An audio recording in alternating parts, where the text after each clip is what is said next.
What's up, sisters, and welcome to our YouTube channel, The Powerhouse Podcast. My name is Gideon Degwa, and I'm with my co-host Daniel Nyaga, aka Generali. Karibu sana, and it has been a very great week. Yes, happy Valentine to all beautiful ladies outside there. I love you so much. Those who are less beautiful, continue applying makeup. You will make it. You will make it.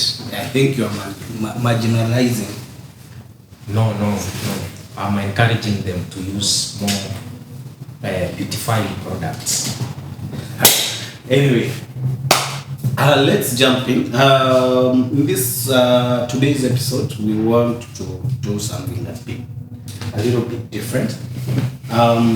We want to introduce a segment, and this segment is going to be called As a Matter of Fact or My Take, whichever. We tutajua tukiendelea hapo mbele. So my take. Okay. So on to my take today. I would like to discuss the Northeastern Declaration by the President.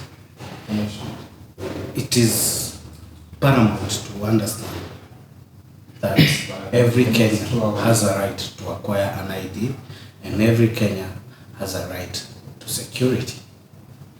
And I would like to state that there has been several generals since independence, and those generals were not mad, Mr. President.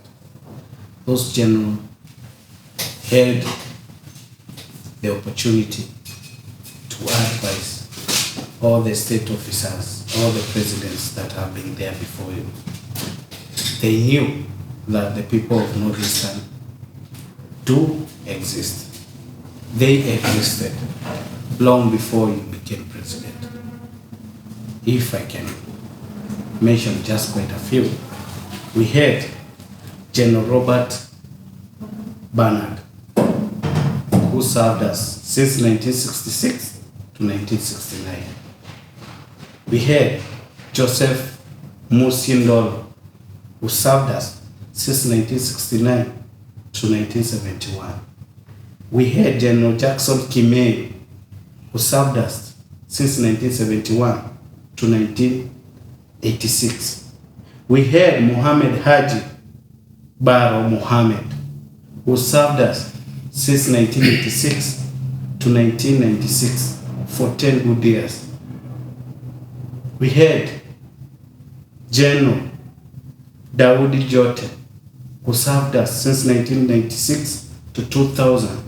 We had Joseph Kibwana, who served us since 2000 to 2005. We had Jeremiah Muinda Kinyaga, who served us since 2005 to 2011. We had Julius Waweru Karangi, who served us since 2011 to 2015. We had Samson Jeffwa Mwathethe, who served us since 2015 to 2019. We had Robert Kariuki Kiboshi, who served us since 2020 to 2023. We had Francis Omode Ogala the late. All those generals have served in their equal capacity as generals, as major generals, and they have served not one, not two, not three, not four, but 5 presidents. But all they didn't advise to open our borders to our enemies.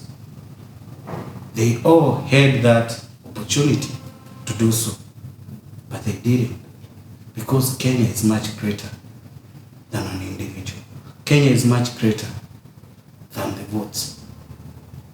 And to my take, I would say respectfully, Mr. President, that was our own decision. And please reconsider. That's my take. Yes, as we jump in. Yes. So it has been a very crazy week. Crazy 2 weeks actually. It's 2 weeks. 2 weeks since we last met. And a lot happened. Rigiji had his interim Report to the Mwananchi, or what do we call it? It was a very non-impactful, if I may say. That's according to me. You can say that to your kingpin. He's not my kingpin. Or Who said that Rigiji is my kingpin? when did all this change? Within these 2 weeks? No. He has never been my kingpin. Did I say anywhere? Did I state anywhere that Rigiji is my kingpin? Not yours. My stand for the Mulima. No. I told you before from our first show. Mulima people don't follow politicians. Politicians follow people. So they are not following Rigiji. It is Rigiji following them. Yes. Okay. He found us there. Let's continue. Yes. So how do you take that? Of course, what do you expect from me? It's none of my business. Whatever. Did you listen to even it? I couldn't. To listen what? If there is a leader that they say keep your friends close but keep your enemies close. If there is a leader that I know he has nothing to offer to Kenya, is that old man called Rigathi Gachagua. So I don't even waste my time listening to him. Just as the haters of Kasongo say they cannot waste time listening to his uongo, the same way. Me, I always listen to what he has to say. Actually, there are people who say they cannot watch news concerning the president. They should start watching. Equally, I cannot listen to what Rigathi has to offer to us. What on earth can me? I watch, and the thing the only thing that I took from that conversation was that he will be launching his political party on May. He said on me? Yes. Okay, let him launch. And I hope it's a new one. There is something else that Martha Karua is also rebranding a political party. Actually, she said she rebranded long time ago, like 1 month ago. She rebranded? Yes, it's now called What. It's no longer. No, she has not yet launched. It's supposed to be launched June 27. Maybe she has not launched, but there was time they met and she was ready to. Yes, the to plans say that. were there. She said even they are complete. I remember in an interview. But she has not yet launched. Maybe she has not yet launched. You know that yes, is I another. think Rigiji mentioned something like that. It's June 27th. I think 27th of February or March. Karua will be launching and rebranding. A rebranded party from, I don't know, NAC to something. Yeah, they have another name. Name. I don't think even Karua has an MP, even in Mulima. I doubt even an MCA, maybe 2.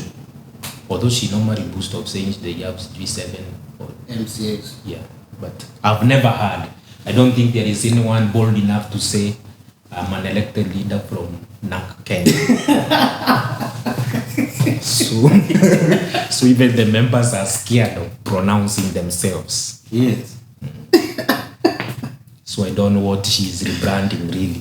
Another thing, Rigiji said that those people who betrayed the mountain, now the Mulima politicians, that he cannot kiss them. He was asked. Who on earth would like to kiss the guy? You should watch that. It was very hilarious. Yeah, I know God is a comedian. I can watch for comedy purposes. I should watch. You should watch. Yeah, I should. For you to be entertained. So, Mr. President had his tour. Yes. To Northeastern. Yes. It was met with some mixed reactions. Like people of Isiolo were not able to entertain him. And again, it was. Why would it reach to that level? It is the. I would say it is the. Does it mean that our president has now become predictable? not predictable. When he comes Yeah. to your area, you will know that he will mention all the roads. Yeah, that within us. you know, Gachagua has really displayed his tactics to the ground so much, and then he has not been able to change that to Something different. to something different. So he comes and mentions a road here around you, and you are just saying yes. And this is what Gachagua was telling us. It's coming to reality. I think the president and his advisors should think of something else. It was But that is his strength. You know, that is Kaongo's strength. Lying. That is his strength. Again, I think so, because now, you know, he focuses on nyinyi ni watu wa Ground. nyinyi ni watu wa internet, mnaandika tu, but yule mwenye ako pale Safara nikimwambia, when I tell him or her that road by name, Atafeel. he picks it with a lot of confidence and with a lot of loyalty. But you see, to me, it becomes very useless the moment that you do that and you give False promise. the law, that person as you have put it, ule mwenye ako kwa kijiji ako chini, then you umpatie hopes which you know clearly that you will not deliver. Do you know how frustrating that becomes? Because ulisema hii serikali ni ya mama mboga na jamaa wa boda. Utakuwa unapiga hivi, credit haishi. Wifi ni bure bwana. Wifi ni bure. Unapiga tu hivi haishi. But now you come here and tell me, oh, tajenga barabara kutoka sijui Mala ipeleke sijui wapi Isiolo, iunganisho na ya Moyale, iende hivyo Mogadishu, and then kishatoka hapo contractor akufuata nyuma. Why would you do that? It is called siasa. Someone was. But you see now, it has reached a point. Does it mean that Kenyans are doing more civic education, or the lies have catch up with? I think siasa has always been like that. Only that I can say the lies have catch up. Yeah, the president, unfortunately, is in a generation where people are very sharp. Like not the generation that Kibaki led and Moi is not the same as Kasongo. And it is, you can mention even a name of a road, and the people are back to the internet to see whether you mentioned it correctly. If you did, they write there. It is not called Mogadishu, it is called Mogadashu. Yeah. Yani, he's in a very strict, or I say a very challenging generation, and he should be careful. This is a generation that you cannot just speak anything. They will follow up. You say it on May, you will have delivered this. They will follow up. They are there. There are no jobs. People, they are very bright people back at home with bundles and phone. So they can, they are idle. So they can follow up such nonsense, if you may call them, to find out whether what you said is true. I think, does it mean that the president is misadvised, or he misadvised himself? Because why would you promise something that you are 100% sure that you will not deliver? Like, for example, why I say that we have paid 500 million to host the Grammys. You know clearly there is nothing like Grammy which is going to be hosted here in this country. That is, it is. I normally say it is just politics. Only that it is being played to the wrong people. But people do that. It is not all the politicians who deliver. And even him, I saw some scorecards. I don't know whether they are true by Tumbi, saying that the actual in this country. I don't know whether it is true in this country. There are some, how many markets? He was writing that the 6 markets with Wi-Fi. He has delivered in some parts. But now promising people of Turkana. Mama mboga hao wenye wako na Wi-Fi ya bure. Yes, and people are calling. Which counties? So, if it is true, I would say it is not true. Only that he is a lie. It is not true. I think Kiambu, it's like saying that our inflation has dropped from 6.9 to 2.9. It is. But those are statistics. It is wrong. It is a lie. There is nothing like that. Where else can you get the truth? If you dispute the source of truth, you see, because it is not about Kasongo. Let me ask as a layman. When you tell me that inflation has gone up by 50%, What does that mean? If I had 1,000 today, the value of that 1,000, things that I used to buy Yes. goes down, right? I can't manage to pay the things that I used to buy when inflation. With 1,000, yeah. Yes, so that's what it means. Yes. But here comes, you're telling me that inflation has gone down. So my 1,000 should have more power to buy, to have more purchasing power, right? Yes. As a layman, the simplest thing that you can think, kama mama mboga wa mtaani, unaambia mama mboga wa mtaani, nimechukisha inflation imetoka 6.9 to 2.9, lakini huyo mama mboga 5 years ago or 3 years ago mayai akienda kuongea alikuwa ananunua 20 bob. Saini that. How do you explain to a normal Kenyan that inflation has gone down, or this country has become an unga economy? That is the because they always measure that the economy is doing well because unga ilikuwa inatoka so mbili saini, so economy is doing well. Nyanya has gone up, kitunguu has gone up, mafuta ya kupika has gone up, mayai has gone up, maziwa up, kila kitu iko juu, but you are telling us inflation has gone down.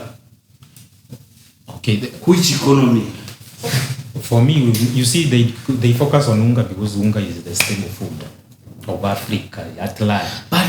But Kenya cannot become an unga economy. So what? Then stop lying to Kenyans. What I would say is doing good. What I would say is, I cannot dispute so much. Me, I would like to concur because it is statistics. What did Nyoro say? It is not for them to tell Kenyans that the economy is doing good. Let Kenyans say that the economy is doing good. If you remember that in Kibaki's time, Yes. people used to feel that the economy is doing good. By the way, we did not require the chairman of budget committee to come and tell us economy is doing good. We did not require the treasury minister, who was Uhuru Kenyatta, to come and tell us economy is doing good. let me say something. I think this government has a lot of PR. They have concentrated so much on the PR and forget the real work. I would not like so much to beat around the bush about the statistics, because there are always source of statistics about finance which can be manufactured by the government. I don't think so. They have been manufactured. But it cannot be that everything is going up and you tell us. I remember even Nyoro saying, because he knows all those things, by the way, he's a finance expert. Yes. And he has never disputed and saying it is not true. Yes. What he said is, even as we are seeing the statistics, the statistics are very beautiful, theoretically. And he said, let also the Mwananchi feel the statistics in the pocket. So in one way or the other, those things, there is something being manipulated in between. Yes. But I wouldn't something I really don't concur. Because like, even if you know, I was telling people even in my muta, when we are discussing politics, I was telling them, yes, we argue about Kibaki, how he made this country great, but look at his first term. Yes. Look at his first term. He really put Kenya into hardship, to be sincere. Things really worked on, but you could see and that's why I'm really convinced that is why he was, if not defeated, almost defeated in 2007 election. Yes. Because that was the first election after now he got into office. Because I remember my mother used to send me to the Duka to buy a quarter sugar, a quarter kg of sugar at 10 shillings or 12 shillings. And to be sincere, by the time Kibaki was leaving, sugar was at the cost of, I think, that quarter, it was a cost of 35 shillings or not. After that 10 years. Yes, after 10 years. But now you could defend it this way. You sit there, your mother, before Kibaki came in, used to pay school fees. Yes. But immediately Kibaki came in 3 months, he said masomo ni ya bure.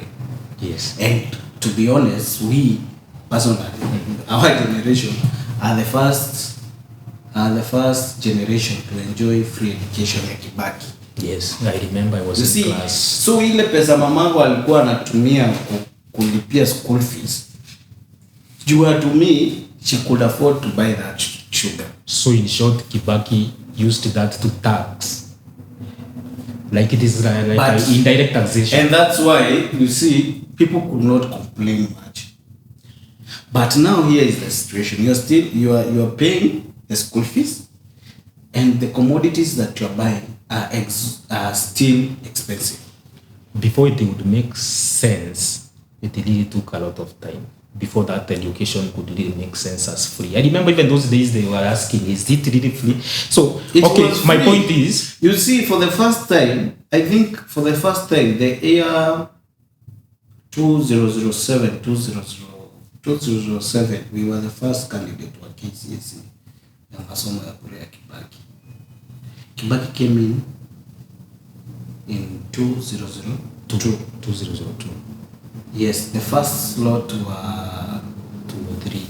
208 ya high school. You know, alianzisha na masomo ya bure Yeah, primary. ya primary. Yes. Ya high school 2008 we were the first lot, and for the first time entry level ya high school went up significantly, I think because so many parents could now afford to take their that is after children to that is school. after almost 7 years. That is after 5 years. 208 was now like 208 from 208 from 202 after ameingia those are akafanya masomo bure. Sisi tukua Actually, tukiingia class 4 walikuwa wanaingia December, so it is 5 yeah. Yes, class 5 akafanya masomo ikuwe bure kutoka class 4. Sisi ndio product wa free education ya Kibaki. Okay, my point is, as we conclude on that point, is nilikuwa Hata sijui tulifika hadi kwa Kibaki ile. my point was, I think the one that I was saying, unfortunately, the generation that Nani is in, the current president is in, is so much informed and so much robust on information, such that to convince them, it is so much the generation that was given the free education. It is much difficult. It is us. I would sympathize with Sakaja. One day he was asking in the church, and he was asking, there are some people complaining about Mau Mau Road. Mau Mau Road, Kenyatta was there, Moi was there, and Uhuru was there. Yes. And now you want Zakayo to do Mau Mau Road within 2 years. years. It is not fair. Yeah. But unfortunately, it's in a generation that is very robust and very, if you say something, they follow up very much. And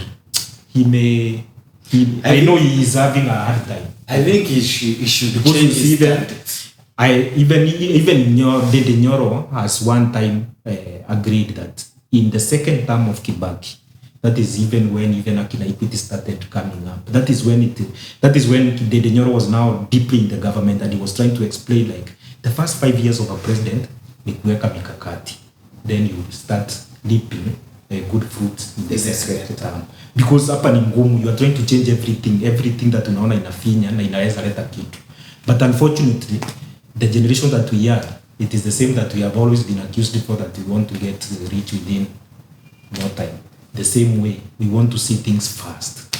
And that is the But generation. unfortunately, with his first term, I think if we had given him time, maybe he can do something. I don't know. I don't think someone in his right mind can be that. The problem happens is all those projects that were left by Uhuru Kenyatta, they stalled. You see, the problem with our current president is that I don't know whether he wants to make an impact and change everything. Yeah. I think so. I think that's the problem. You come in, you want to change NHIF to SHIF. Education, You health. want to change education, but you don't interrogate how, or the stakeholders, how do they take these ideas of These yours, ideas. and why are you changing it in the first place? Do you want to change it because you want to make it better, or do you want to change it because You want to leave a name or a legacy. You get? You don't leave a legacy in your first term. You leave your legacy in the second term. You see, that's where the president is getting it. Or maybe he knows he will not. You know, when you enter, you want to change even the face of State House. Is it really necessary? But you want to be that person that changed everything. Yes. But it cannot happen. You see, all the projects that were started by Uhuru, kuna mabarabara mingi zilikuwa zinajengwa. Akasimamisha. Then you want to start new roads. And deny Jeshi some food. It doesn't make sense. I think he should change his strategy. Because you cannot make a name within 5 years. You want to build a legacy within 5 years. It is not possible. Maybe me, if I were him, I could have just selected one project to create a legacy for myself. Like for example, hii Nakuru Naivasha highway. Nichukue tu nikiingia tu hivi ndio unaweka la. Yes. But you see as a president, you have a lot to start. This is 2 years. They will tell you hatutakula barabara. They used to tell Uhuru like that. But now you see, you have to touch everywhere. But now you see he's touching everywhere and leaving blood everywhere. Yani leaving them incomplete. Exactly. But he's touching everywhere but hakuna kitu inaendelea. He's trying by the way. He's trying. Si kama sasa Sha amekuamia tu Sha kabisa. The problem is, you see kwa Sha, you saw the news yesterday. Yeah, they are saying they have 19.3 million subscribers, but only 3 million were contributing. Why? But Kenyans, why would you do that? And it has even reduced to 300 shillings. The problem is, you did not consult the stakeholders. You see, you just wake up and decide that you are going to change this thing because you want to leave some 1.4 billion somewhere.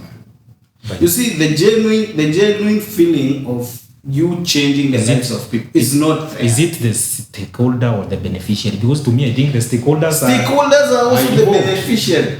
I think they are involved, and that's why they have not been involved. If you see the ministry is one of the stakeholders, they are on it. You see the stakeholders. Kina KEMSA, they are on it. They have no. Those are the national.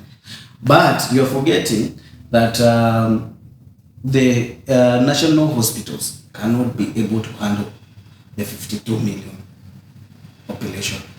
So majority of Kenyans actually go to private hospitals. Yes. But these private hospitals have not been involved. That's why you are finding that there are a lot of huge debts that has not been paid by SHIF and by NHIF. You see. So when you go to a private hospital, you are not going to be treated. What Zakayo does, and what you do, you just wake up, you transfer your subscribers, you transfer. You know the problem is NHIF to chief without consulting the owner of. Like the private, you know, I have worked in a private hospital. What the problem is, there are some debts in private hospitals for NHIF that have not yet been honored. Yes. So that's why they are reluctant. Yes, because according to them, it's just a change of name. Yes. So, with time, this is the thinking or the thought that I think he has, the way he used it in the maize and whatever. He's taking that bold step in the hope that he continue complaining. If it start working, this Sha, all people will start going to Pumwani and whatever, and you people who are ignoring Sha, because you see Sha works like I can pay half, maybe delivery, I can pay, Sha will pay maybe a certain amount, then insurance of yourself pays the rest. A certain surgery, Sha will pay up to this amount, you pay the rest. So, somebody... Which is what NHIF also. Yeah. So somebody would come. So you see what the president is using that force so that through the nature of the business, you will come to ask for a contract with Sha because you have patient will go to Kenyatta and other national institution because that is where Sha is working. If you are not accepting Sha, I go to where Sha is working. So you people, But it is not also working in national. so you people who are refusing SHA, in the meantime, you'll say, But also in national discuss, also- hey, we don't have patience. Bring that SHA. Hata heri tukule this half yenye tunabaki huyu atuachie. But which national hospitals are you talking about? By the way, Kenyatta is Yes, Kenyatta. yeah, even The other day, those ladies that were complaining, they walked all the way from Kenyatta actually I to can the even Ministry of Health. Pumwani is working, Mama Lucy is working, even a small hospital called Mama Uhuru, Margaret Uhuru in Kariobangi North is working. I have friends who have the whole process has been paid by SHA. I work in a private hospital. SHA is working as we are talking. Yes. I have even attended to patients with Using SHA. SHA. So I'm hoping it works. Me, I've gone to a private hospital. I've told that SHA is nonsense. Does not work. What private hospital will never do is taking, very few will take, there is category of And the outpatient. private hospital are the majority. Private hospital cannot gamble around outpatient and inpatient. They can only accept SHA, even NHIF, they only accept in the inpatient. That is where money is. Because you come with home and the chances of me getting that money from the government is so long and very minimum. So you might make me. So they go for the. Then, another question. Why register people, like for example, Moses Kuria has been going around Hospitals in the country. around the country claiming that he's registering people for SHA. How? And he's registering students. Unamuona juzi alikuwa Mombasa, akona watoto wa shule, asema that we have registered 2 million. Then I come to ask myself, then why are you complaining that you're saying 19 million has been registered and only 3 million are contributing? Yes, you see there is- Then that is stupidity. Why go and register a student who is not earning anything and you expect them to contribute? Why are you complaining that there is no money for SHA? student in primary or in because they Regardless, bora student is because you student. cannot register a student in primary. What does he have?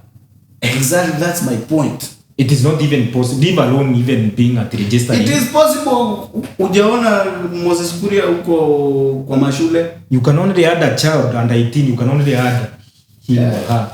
How do you register with birth certificate? Alisema kila mtoto atakuwa na kadi ya SHA.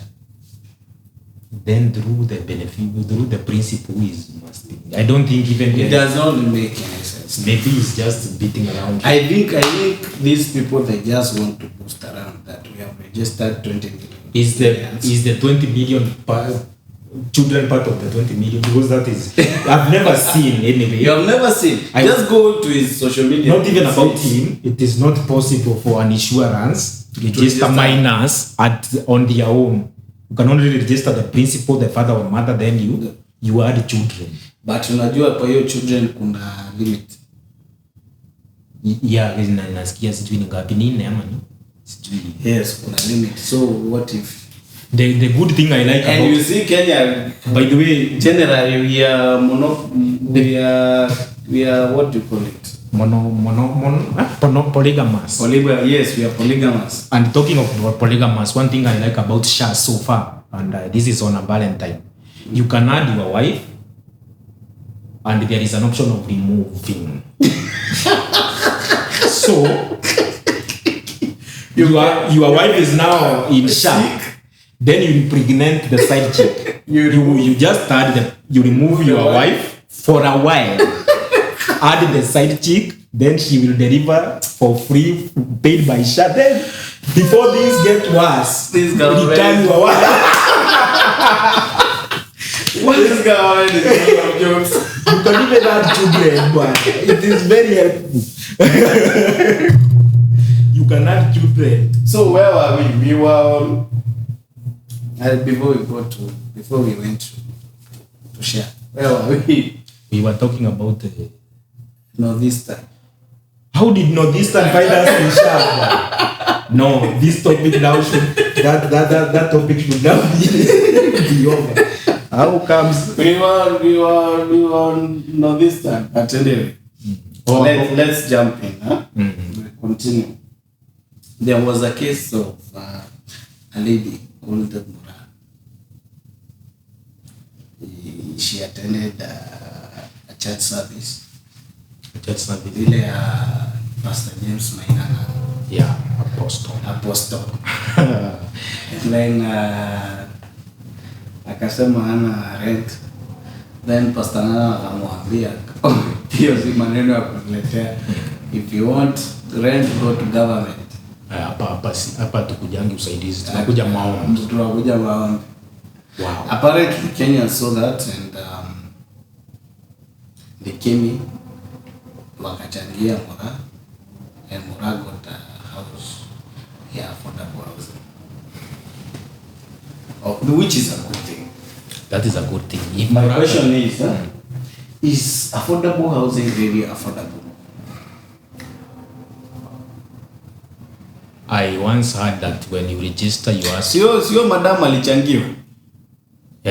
Alichangiwa na watu, si ndio? Yes. So kama alichangiwa, but nasikianga when you register there you asked for a starting amount, they call it deposit or what? Yes, a deposit of 200,000. So my question is, using this case as a case study, who mtu anashindwa kulipa, let's say ya 2,000 or something, and then akienda kuapply mwambie alipe 200,000 deposit. Is affordable housing really affordable? How many people can afford?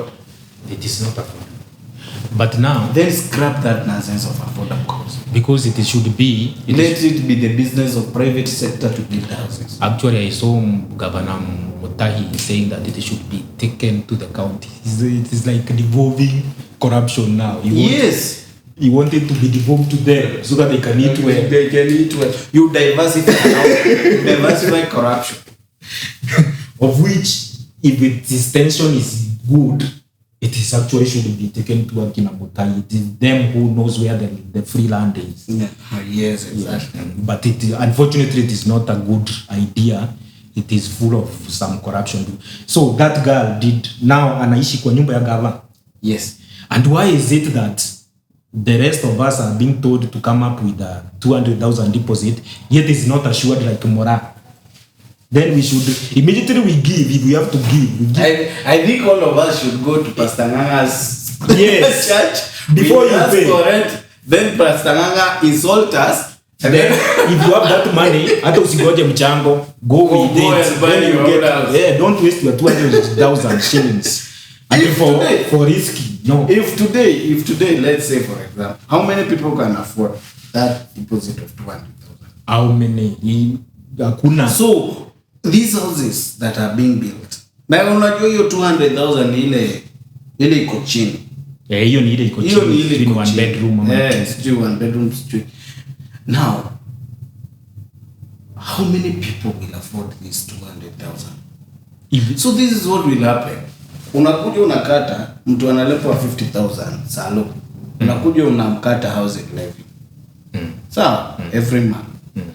Mse hata wai afford kuwa na hiyo deposit ya 200,000. Mtu wa salo. Because mtu wa salo ana live hand to mouth.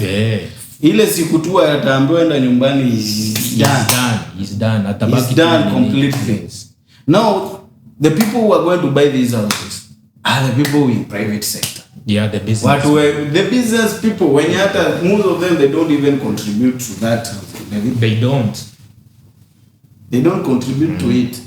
And now ndo watakuwa na hiyo pesa ya kuafford to buy those houses. So it is like they will be investing because you see what will happen? They will start now being the landlords in the government house. Like what normally is happening. Hizi manyumba za kanjosi ndio hiyo. And that is, we want to devolve that corruption. So to me initially, what I thought when Zakayo brought this idea in 2022, yes. I thought he's going to build those houses, then they are okay, hakuna competition. Yani, let it be competitive. Nikipata, naingia tu penye nilivyo. Because I'm nakatwa huku, Let Zakayo get his money from, if I am a salaried person, if I'm business person, maybe through pay bill, but not with such huge deposit. Then you are not helping me as a sufferer. Exactly. Ungesema hata hiyo 200 basi we compare kule utaichukua kwa mshahara. Mimi current kidogo nalipa ka 15,000 na contribute kwa hii house levy. Nipatiwe application. Ni as venye unanikata mshahara. Ni apply. From the word go from the first time unanikata mshahara. Pia nikuwe na application hapo. Yes. Kuna manyumba ziko pale Pangani. Yes, mimi nataka hii house, si am contributing. Yes. Na mimi ni mwananchi wa Kenya. Wacha niweke application. Sawa? Immediately at that point. So ndo kale karani nilikuwa nalipa saa hii 15k. Niingie immediately kwa hizo nyumba zenye ziko ready. Na uanze kuchukua pesa yako. Yes. Na kwa ile housing levy yenye na contribute unakata bado yako. Na ile rent nilikuwa nalipa 15,000. Sasa sitakuwa nikilipa landlord. Nitakuwa nikilipa kununua hii nyumba. Na unaniitisha. But the moment you come here and tell us nonsense of paying 200,000, that one is not it's not affordable. And he continues building. I wonder, what are you building for? For who is going to afford those houses? Hizo una buildia the business tycoons. Na watachukua hizo nyumba and the one bedroom that I'm paying 15,000, they will still charge the same because ni yao sasa. So there is nothing. Me, I think what it is very difficult to Mr. President, what you promised us, si hivyo, hiyo deposit haikuwa kwa hiyo mambo ya debt. Inaitwa ile pepa yao wanaitanga the plan. Ile walisoma the plan. 200,000. No, it was about utakuwa unatukata na tunalipa kidogo, then nyumba inakuwa yetu. So I should even see my colleagues at work saying that bro, nishaingia pale Kariobangi ama Kasarani. Exactly. And it will create a lot of impact. Right now we should have several Mura stories.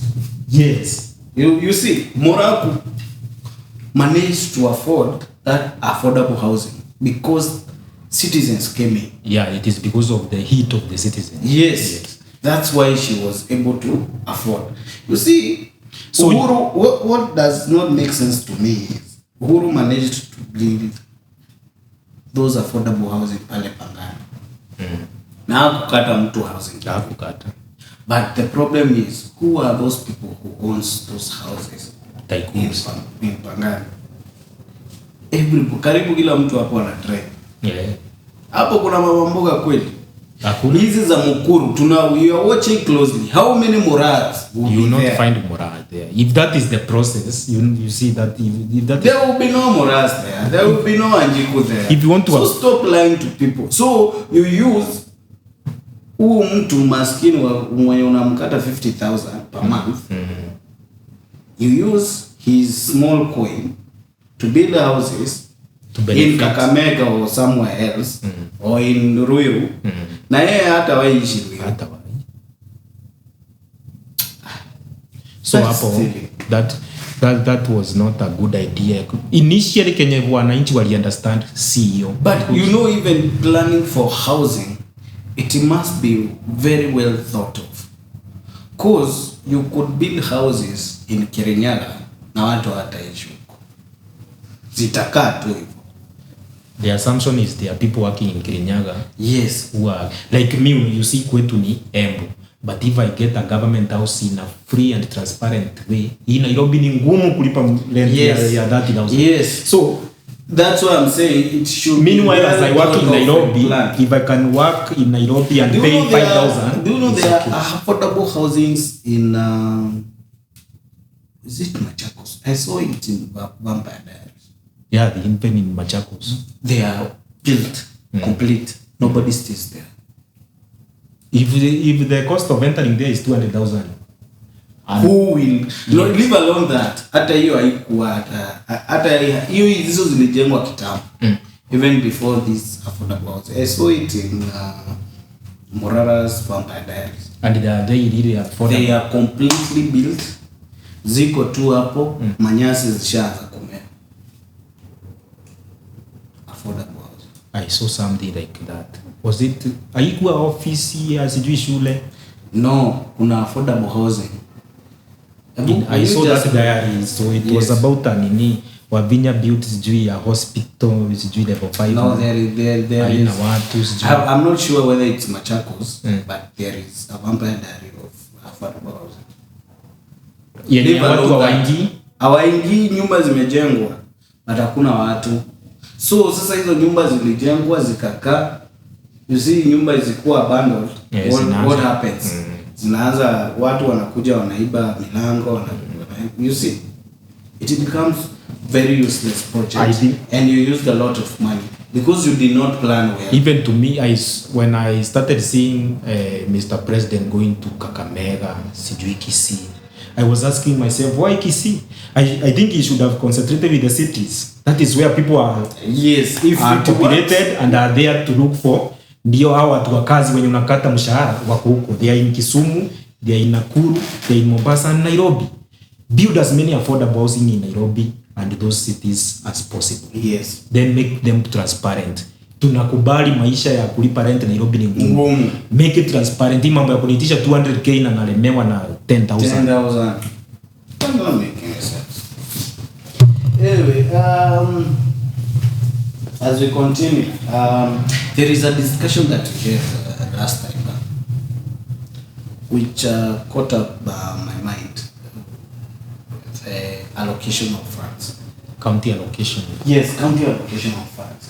And it got interesting. I went to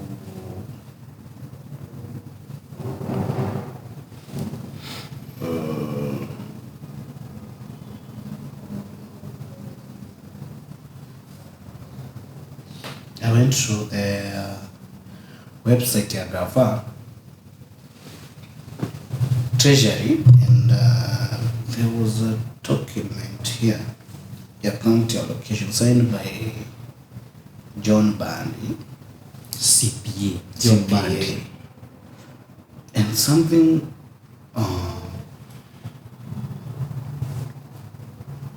caught my eyes was where is it? Public statement, status of transfer to county governments, financial year 2023-2024. It is the second last. Not last. Yes. Because we are not yet in The National Treasury and Economic Planning Republic of Kenya, public statement on the status of payments to county governments. Now, there is something interesting that I saw here. The county of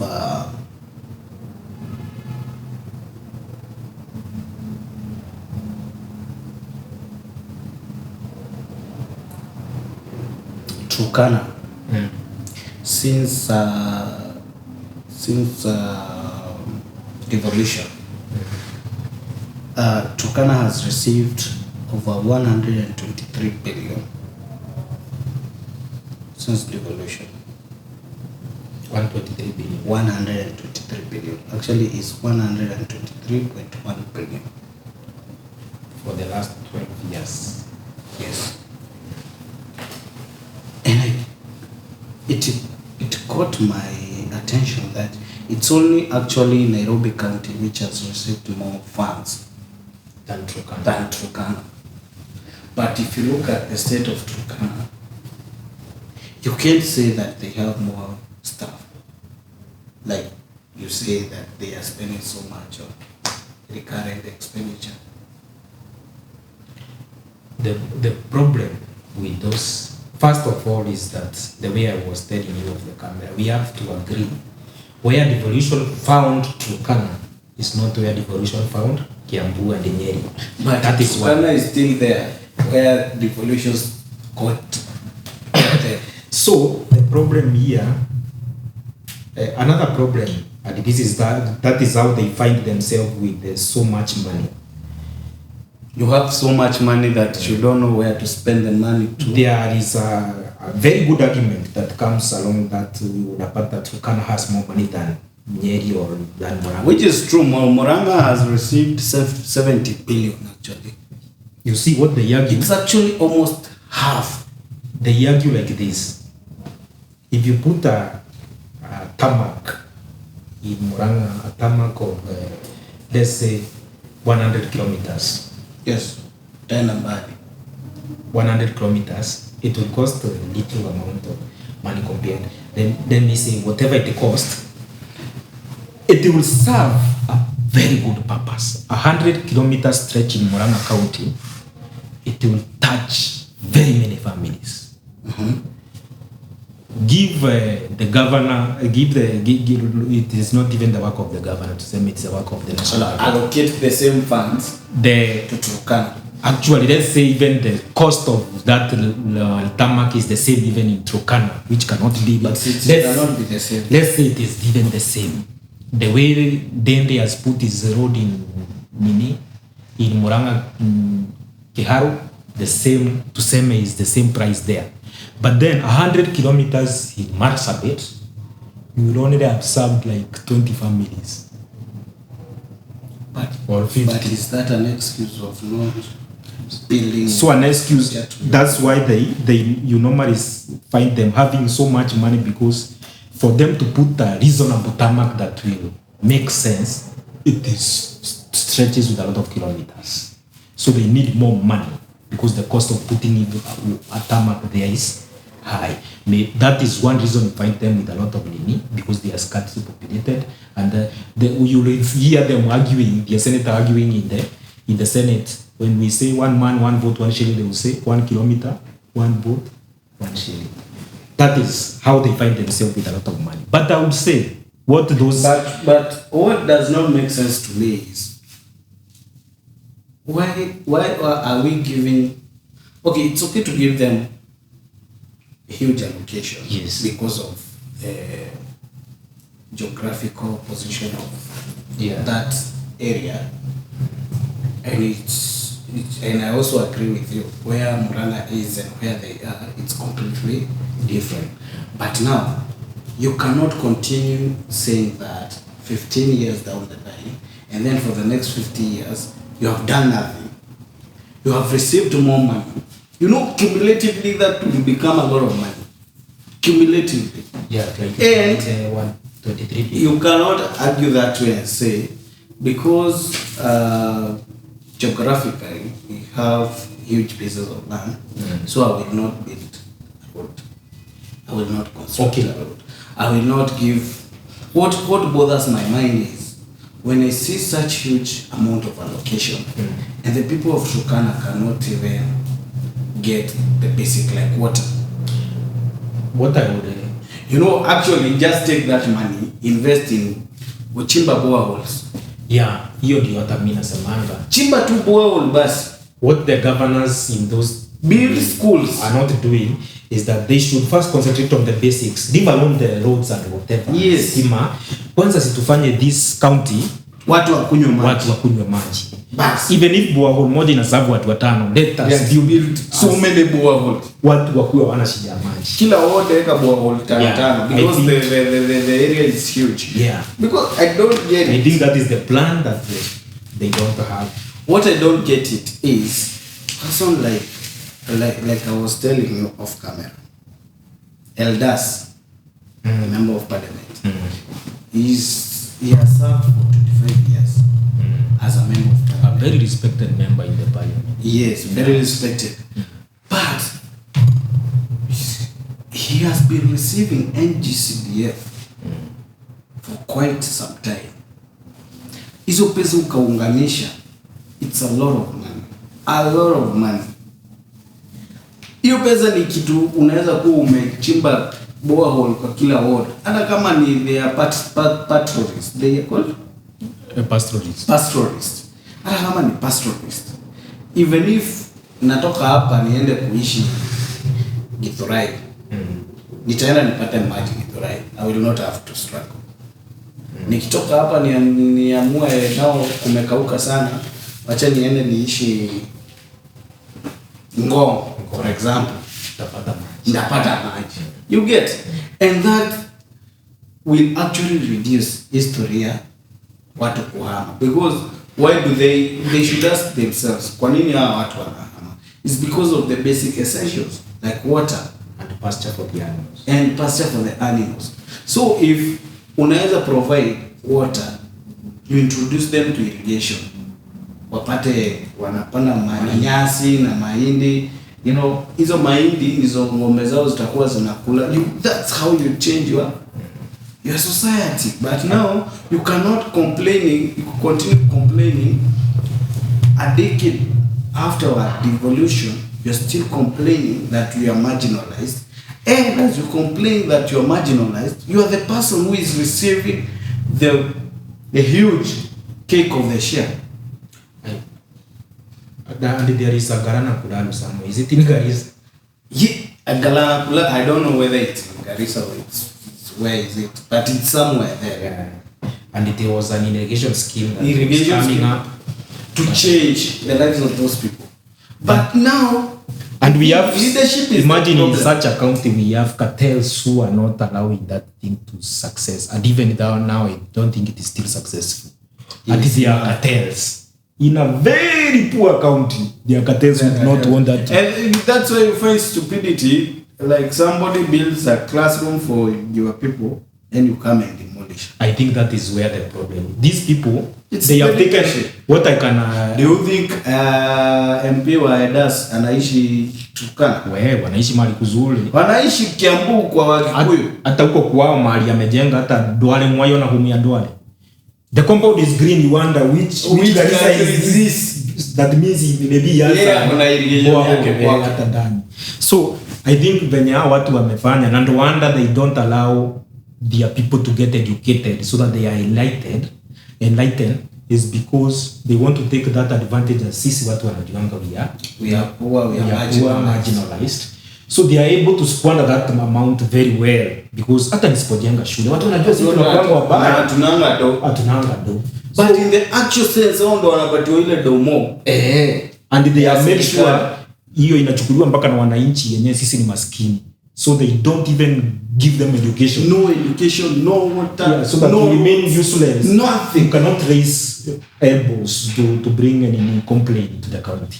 I think that is what they are capitalized on. I think now, what can we do in our own capacity now? How can we do it to help the other part of Kenya? Because clearly they can't help themselves. I think it is the government, the national government should take charge and declares that this is the amount that we can give Turkana.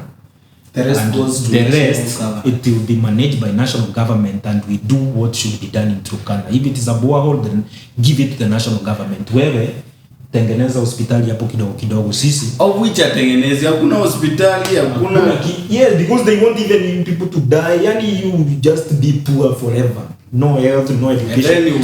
So that I eat well without someone complaining. And then 50 years later, you start come and I wonder unapata, and you blame a poor Kikuyu somewhere. Mimi nasema ati sisi tuko na mashida juu ya hawa. Mimi hata nashangaanga governor mzima akiamuka vya marginalized. Bro, na venye unadungwa over 120 billion. Yeah. By the way, they normally that's a lot of money. If you look at monthly, wacha tuangalie kwanza the latest allocation. And for example, Turkana got over 1 billion in one allocation, one financial year. Disbursement to county governments on 24th July 2024. Na unapatanga there are some county. This is not my figures. These are figures from Treasury. You can find Murang'a with sijui 8-10. Murang'a na yeye anapewa ngapi? Acha some millions. Murang'a anapewa 597 million. Sikia. Na ule mzito kule amedungwa 1 billion. Over 1 billion. Then you come here and start complaining. I think we are marginalized. I think they should show what they have done. 15 years later. What have you done with that? Hiyo kakitu tunahurumianga nayo sana, but they should show what they are doing with that money. The little they are receiving. Not little with the to them it is little, but show us what you are doing, because that is I was actually surprised with these figures. Hebu enda kwa mtandao, look kwenda kwa Treasury utaziona. I know it's actually shocking. I know. Na ukajaribu kuleta sheria inatoa hiyo do. Hey, you will know they have senators. You think they don't have senators. But it's very sad when people are languishing in poverty and money is allocated without fail to your county, and years later you still come and complain that you're still marginalized. They should do something. At least governor anaamua basi mtatengeneza maji. Niseme tu ni mwaka ni kuchimba tu mabwawa. Nichimbe mabwawa. Hata wacha hii mwaka, my first 5 years. Ikuwe tu ni bwawa. Ndio huo governor mwingine akikuja na yeye asema ni healthcare. Ndajenga si sasa juu hata maji iko, dispensary nini? Hivyo tu. Mwingine aseme stima. Hata kama inatoka Moyale tutavuta mpaka. That's how you grow your but sasa anataka kuuza kila mahali ndio kule vizuri na hataki kueleta ni watu. Yaani mpaka to get that, it's very sad. Ati kupata mtu ako na degree Mwararo inakuanga yani ni shock for all those years. Na kuna free education. Even in Kibaki they did not enjoy the free education because where the facility. Where is the education itself? Yeah. Hata kama in this time and era bado kuna watu wanasoma chini ya mti. It is from those counties. Very sad. I think it is a strategy, just as I said, to make sure that you remain poor so that tunaonekana bado sisi maskini. On the other hand, tunaendelea kukula vizuri. Because actually you're not kilio cha mnyonge. No one will ask us. Those people, people are suffering outside there. And I don't think it's wise, you as a governor, 5-10 years later, you're still complaining. Na kila mwezi unapata bilioni, kila mwaka unapata bilioni. Kila mwaka unapata bilioni. Do you know what's a billion? Billion. A billion is a lot of money. A lot. Hao watu hata wanaweza jijengea KMH yao. Northeastern wajenge Kenyatta National Hospital. Yao. Referral service. Because you can't say hiyo pesa ati imewanunulia chakula. Si wanakuanga ndio njaa ikigonga. Ndio njaa ikigonga ndo wanagongwa most. I need to understand, where does that money go? Mabarabara zikijengwa mnasema sorry. Nimekasirika. Mabarabara zikijengwa mnasema ni za national government. Za national government. Si za county. So where do you take that billion? Wao wanafaa kuweka tu street tu hapo Moyale ndani hapo. Na tu roads. So hiyo 1 billion ni kujenga mansion ya government. Safi sana. Na hata ofisi zao zinakuwa mbaya. Ni kwao tu nyumbani ndio kuzuri. Inakaa camp ya chief ya Kasarani. Ni jina tu naona county government ya Mandera. Lakini that governor will never be there to do what? Unless when you are trying to impeach him, will be very aware. Utapata huo governor mostly anaishi Karen. Kigiri huko anaendanga December kutuonyesha ngamia zake. It's very sad. Very sad state of the nation. Na hiyo ndo kilio cha mnyonge. Kwa hao watu wa Northeastern, yes we are saying you are marginalized. But for how long can you be marginalized? You don't if your leaders are not taking the first step to do the right thing. Yes. Chukua kura and change your future. Unfortunately, those people, they are just wanafuatanga tu kiongozi wao. They know they are like for example, how can you vote for Edas for that Kainan for 25 years? That is how enlightened they are. Yani wako down. Hawana mtu mwingine challenge. Inakuwa ni kitu inaamuliwa na elders.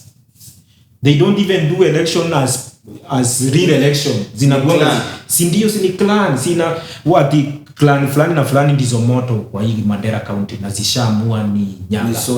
Na hiyo story inaisha. Si yule Haji alichaguliwa hivyo, the son of the senior Haji. Yes. It is the clan they said the whole the clan have decided it is Jubilee, but they have decided it is the son of Haji.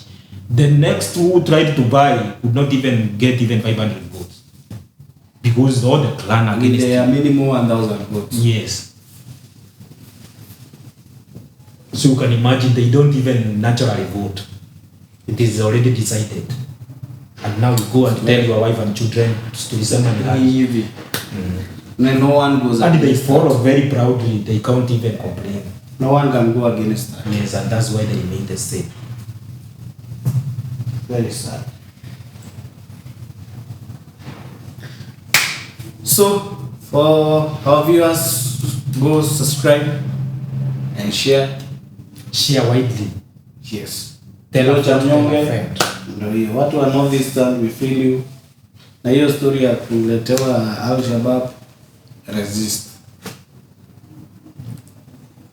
It is politics. Kura lazima zitafutwe, unfortunately.